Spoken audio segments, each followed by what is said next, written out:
could live in here. This is bigger than my college dorm room. Yep. Oh yeah.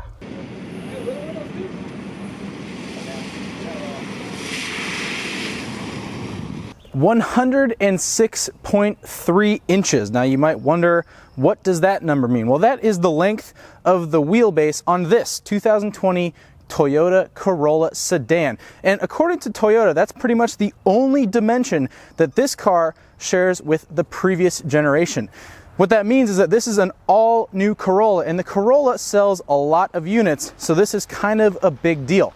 In this video, I'm going to take you on like a first hands-on deep dive into the brand new Toyota Corolla, including, well, the styling updates that you see, what sort of powertrains are available, the safety and convenience technology offerings, and a whole lot more, so you're just going to have to keep watching. Okay, let's start out by taking a deep dive into all the styling updates for 2020. Now, you guys should know that there are 3 trim families, let's call them, for the 2020 Toyota Corolla sedan. There are the S models, like the SE and the XSE. There's the L models, which include the L, the LE, and the XLE. And then there's the hybrid, which I'll touch on in a little bit. This is the XSE, which should tell you that it's the top-end sporty trim. So you can see up here in the front, it's got a large trapezoidal grille, a very aggressive front end.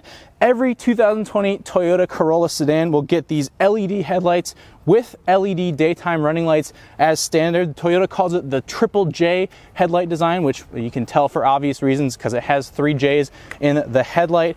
Up front here, it's very aggressive, very sporty. You can see around the sides, big fender flares, something that I guess we're not really used to on the Toyota Corolla. What sets apart the XSE and the SE trims, the sport trims, from the rest of the model lineup are these gray trim pieces and the sportier accent lights here on the side. So there's a lot of gray trim bits in the front, but you'll also notice here along on the side that there are these running boards that are painted gray to give it that sporty look, as well as some 18-inch alloy wheels. Move around to the back end and there's a bunch of other updates back here as well. Again, this is the XSE trim, which has some sportier touches, including this gray painted deck lid spoiler. The tail lights are fogged out a little bit darker than the other trims. You get this specific diffuser here in the back. Again, that is painted gray. And this is really cool. You do get a real twin pipe exhaust. Look at that. Now you can tell looking at the sedan next to the hatchback that the two take a lot of styling cues from one another. There's the obvious major difference, which is that one is a hatchback and one is a sedan. That's pretty clear, but there are some smaller changes that you might not have noticed. One of the bigger ones is in the front on the grille here. See, the hatchback has the Toyota badge mounted sort of on the nose a little bit more, whereas the sedan here, they took the badge off of the front and put it on top of the hood. So guys, styling is always a personal choice, but of course I want to hear what you think about the styling updates for the 2020 Toyota Corolla sedan, and I also want to hear which trim level you guys like the best. Toyota says that there are basically 2 different families. There's the sporty family and then the modern look. So I'm going to post 2 comments down below. Give a thumbs up to whichever one you think looks better. Now, if it were my choice and my money, I would be going for the sport family because I like how aggressive it looks. It does look like a really fun sporty car. Take a look under the hood of a 2020 Toyota Corolla and you could find any of not 1, not 2, but 3 different engine options. So the base engine is a 1.8 liter 4-cylinder naturally aspirated. It makes 139 horsepower and 126 pound-feet of torque. That power is sent to the front wheels only through a continuously variable transmission. Now this is a carryover engine from the previous generation, but it now makes 7 more horsepower than it used to. Now the next engine that you get on the SE and XSE trims, the sport trims, actually do get a sportier engine, and that is what's under the hood here. It's a 2-liter naturally aspirated 4-cylinder that makes 169 horsepower and 151 pound-feet of torque. Again, compare that to the previous generation, and that is a much bigger power increase. You get an extra 37 horsepower and an extra 23 pound-feet of torque. Here you do have 2 choices of transmissions, and they are different than the ones you would get on the base engine. So the first option is a CVT, but it's what Toyota calls a direct shift CVT. And what that means is that it has something called a launch gear. So there is actually a physical gear for first gear that works up to, I think it's around 20 miles an hour, and then it switches back to a regular CVT. But the other option, and the one that I'm sure a lot of you will be happy to hear about, is a 6-speed manual transmission. That one carries over from the Corolla hatchback as well. And I think it's really cool that Toyota is offering a manual transmission in the 2020 Toyota Corolla. Last but not least, there is actually a hybrid option. It's the first time that the Corolla will have a hybrid available here in the United States. Now, that powertrain is pretty much the exact same one you get in the Prius. It's again a 1.8 liter naturally aspirated 4-cylinder hooked up to an electric motor and a CVT that again powers the front wheels only. This combination makes 121 horsepower and 105 pound-feet of torque. It'll get 53 mpg in the city, 52 mpg on the highway for a combined rating of 52 mpg. Those are EPA figures, so the government says it's going to get pretty good gas mileage. It's actually the second most fuel-efficient vehicle in Toyota's lineup. How do the other two engines do for gas mileage? Well, actually, it's pretty good for them as well. I'm going to put up a graph right here that'll show you every single trim and what sort of MPG it gets. But basically, the smaller engine can do as good as 38 miles per gallon on the highway, and the larger 2-liter engine can actually get as good as 40 miles per gallon on the highway. I do want to make it clear, guys, that there are in fact 3 different transmission options. There's 2 versions of the CVT. The sport models get the direct shift CVT that has that physical launch gear, that physical first gear. But the hybrid and the non-sport models with the 1.8 liter engine, those get a regular standard CVT, no launch gear in that version. All right, so we've talked about the exterior in great detail. Now it's time to move into the interior and do a deep dive in here as well, because it's all new, just like the exterior. First things first, right when you step in, this XSE model has some really cool sporty trim options. On the dashboard here, there's this blue contrast stitching that runs across the front, which matches these super cool seats. I remember when Tommy and I did a video on the Corolla hatchback, it had these really cool 2-tone black and gray seats. And I was curious to see if the sedan would get a similarly interesting seat textile option.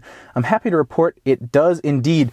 This XSE trim gets these really cool black and blue seat options, where this insert here, it's a cloth material, and it has this really cool blue stripe pattern, which Toyota has accented with a bunch of blue contrast stitching on the seats, on the dashboard, all throughout. You get this cool blue on black look. Well, as you can see, I'm 6'2", and I actually have plenty of room on the interior, at least up here in the front seat.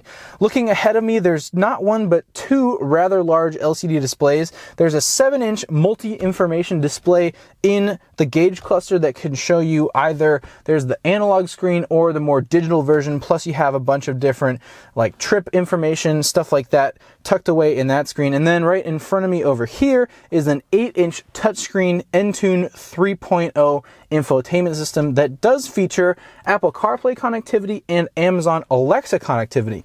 Now, they still, in the Corolla sedan at least, do not have Android Auto connectivity, which is a bit of a disappointment, A, because I'm an Android user, but B, because we just found out that the 2020 Toyota TRD Pro lineup, so the Tacoma, the Tundra, the Sequoia, and the 4Runner TRD Pro, will all get Android Auto. And I asked Toyota about this, and I said, you know, okay, we just saw that these vehicles are going to get Android Auto. How come the Corolla sedan does not have it?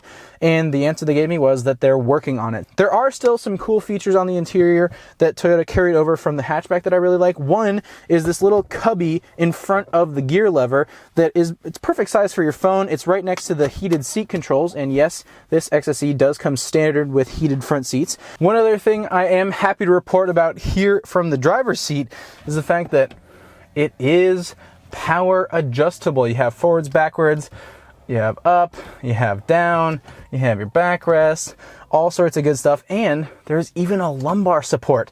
So very adjustable driver seat. Some other smart features I found on the inside of the Corolla sedan here. Well, all 4 windows are one touch up, one touch down, which is one of those little things that you don't realize you miss it until you don't have it. But the 2020 Corolla sedan does indeed have it, which I love. When you push the IMT button, The Corolla sedan will try its best to make sure that you don't stall. It has stall mitigation and rev matching for your upshifts and downshifts. It tries to make upshifts more smooth, and it'll rev match your downshifts. The other smart feature I wanted to bring up is the smart e-brake. And it doesn't matter if you get the CVT like we have in this tester, or if you get the manual transmission.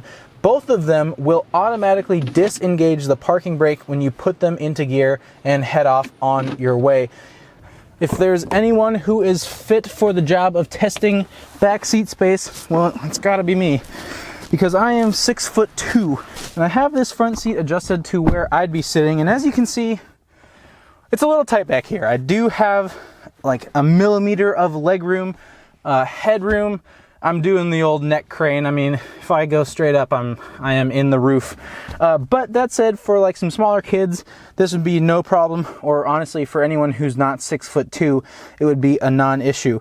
While I'm back here though, I can tell you the back seats do have that same blue-black contrast pattern that the front seats have that I think looks really cool. And there is a little fold-down armrest here that has 2 cup holders. There is a pocket behind the passenger seat, no pocket behind the driver's seat, and that sunroof up there, well, it's pretty much just up there. It does not extend towards the back.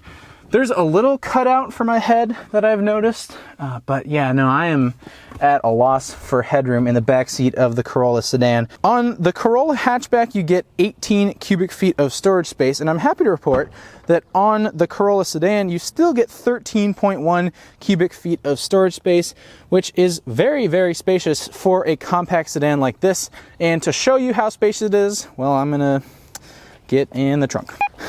It's for you guys.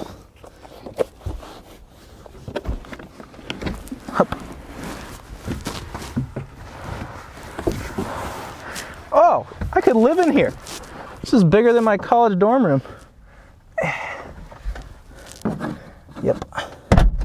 Oh yeah, plenty. I could set up, I could have room for a coffee maker and maybe a toaster. It's pretty dark, but I have my little glowy pull tab handle. That's not bad. So tucked behind some plastic up here in the grill and at the top of the windshield is a bunch of different radar and camera equipment that's part of Toyota's driver and safety enhancement suite called Toyota Safety Sense 2.0. This is standard on every single version of the 2020 Toyota Corolla sedan, as well as the hatchback and the RAV4, as it turns out. But what it gives you is some really cool features like adaptive cruise control, radar adaptive cruise that keeps you a certain distance from the car in front of you. It has lane keep assist, pedestrian detection, automatic emergency braking, a whole suite of safety features that are active and make sure you don't run off the road, crash into anybody, or hit the car in front of you. At the time that this video is going up, information on pricing and driving impressions is still under embargo. So you guys are just gonna have to go back to TFLcar.com on February 26th at 7 a.m. Eastern, where I'll have an article up that'll tell you all about how this new Corolla sedan drives and how much it's going to cost. If you're curious about when you can go out and buy a 2020 Corolla sedan, well, they're supposed to hit dealerships just after that embargo on pricing is lifted. I really hope you guys enjoyed this video. It was meant to be a first hands-on deep dive into everything you need to know about the 2020 Toyota Corolla sedan. If you like this video, give it a thumbs up, drop us a comment down below and tell us what you think of the new Corolla sedan, and be sure to stay tuned to TFLcar.com for the latest news, views, and real-world reviews, and we'll hope to see you guys next time.